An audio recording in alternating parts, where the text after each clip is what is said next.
Security experts have been talking for a long time now about the risk of terrorists harming us by driving trucks into crowds. But now that former threat is reality. It sure is, sadly. The question many of us are asking is what's being done about it and what can you do to protect yourself and your loved ones, especially if you're planning to travel. Lifestyle expert Shari has got us covered this morning. It is a big concern, isn't it? Good morning. Sure, and growing. Yeah. Right, yeah, and we don't need to recap exactly how often this seems to be happening now. We've seen trucks slam into people, being used as weapons in places like France, England, even New York City, but it does seem to be a growing problem, even more so than terrorists using guns. Yeah. Why is that?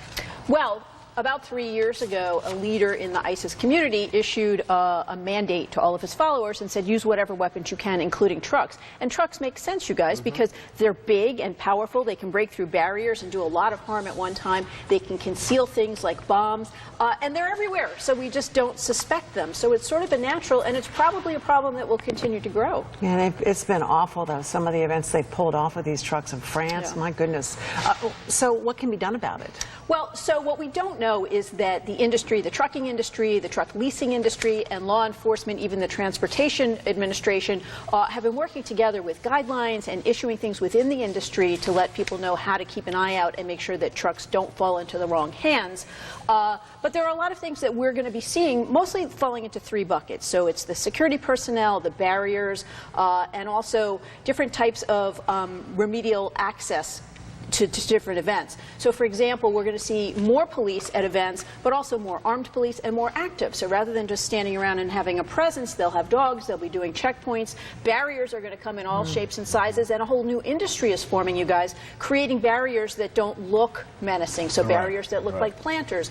These are going to be built into buildings as we move forward. And then as far as access goes, it's going to cause a lot of us a lot of inconvenience, too, because we're going to see further restricting of access to events, speed bumps to slow down pedestrian limited access, all kinds of things at events and places. Already we're seeing wider peripheries at the Eiffel Tower and airports, those kind of things. And eventually we'll see more technology. So technology that can actually stop a truck remotely. Right. You know, you're right. We're starting to see more and more of it in subtle ways outside of buildings and, you know, public places. But the thing is, John, we're calling these mitigation efforts because we know that we can't prevent trucks from hurting people. There are just too many trucks and too many people. Well, what can we do to protect ourselves and our families? Sure. So the things that we can do also fall into three buckets. There's planning, there's reconnaissance when we arrive at an event or a place, and then there's remaining aware. So in terms of planning, maybe you don't want to go at the most crowded times to events. Maybe you want to think about what you're wearing and how does that facilitate getting out if you need to. Especially if you're traveling, especially with children,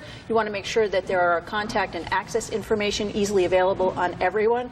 Someone who recently wrote to me said that he carries a flashlight to concerts now because if he gets lost from his family members, he can shine the flashlight and they can find him. That's a good idea. Staying aware when you get there, choosing your location. Maybe we don't want to be at the location that has the best view now. Maybe we want to be someplace that's a little safer, not under temporary structures. And certainly knowing where the first responders are, knowing where security is, first aid, and of course the exits. And I guess in these, it's a lot to think about. That see something, say something enters into it too. If you're at a truck rental place or a place that has that and somebody does something or wants something that seems a little like not quite right. Yeah, this is still not, I mean, most of us are not likely to die from something like this. But the measures that we can take to be aware are so small that it's definitely worth doing. Make a big difference. Yes, especially if you're traveling this season. All right, thank you so much. Sure. All right, let's check in with Felicia right now and see what our forecast is looking like.